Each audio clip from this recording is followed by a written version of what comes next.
আমার স্বামী মিজানুর রহমানের জৌজিয়ত হইতে আমি আমার মরণা বাবদ যাবতীয় ফুরফুস ও মরণা সবকিছু বুঝিয়ে পাইয়া উভয় পক্ষের সাক্ষীগণের উপস্থিতিতে তালাকে তৌফুজ গ্রহণ করিলাম। ভবিষ্যতে কোনদিন উক্ত মিজানুর রহমানের আত্মীয় স্বজন এবং তাহার পরিবারের বিরুদ্ধে কোন প্রকার যৌতুক, নারী নির্যাতন, দেনমোহর, ফুরফুসের মামলা মোকদ্দমা করিব না,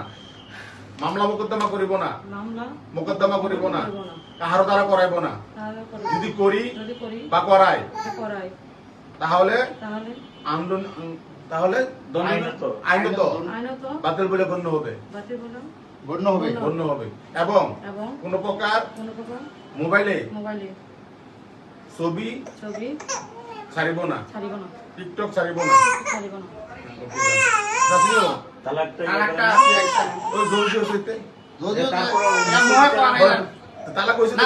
আমি আমার স্বামীর জৌজিয়ত হইতে নিজকে চিরমুক্ত করে নিলাম। আজ হতে সে আমার স্বামী নয়, আমি তার স্ত্রী নয়। ঠিক আছে নি? আমার স্বামী মিজানুর রহমানের জৌজিয়ত হইতে আমি আমার মরণা বাবদ যাবতীয় ফুরফুস ও মরণা সবকিছু বুঝিয়ে পাইয়া উভয় পক্ষের সাক্ষীগণের উপস্থিতিতে তালাকে তৌফুজ গ্রহণ করিলাম।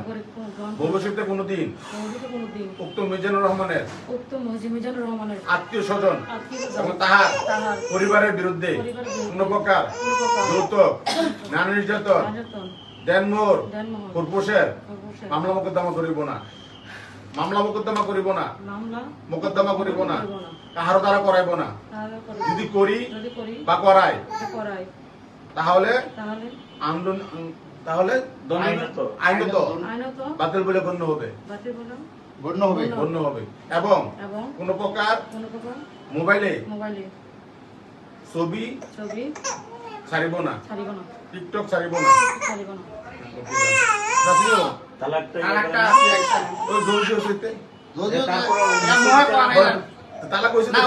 আমি আমার স্বামীর জৌজিয়ত হইতে নিজকে চিরমুক্ত করে নিলাম।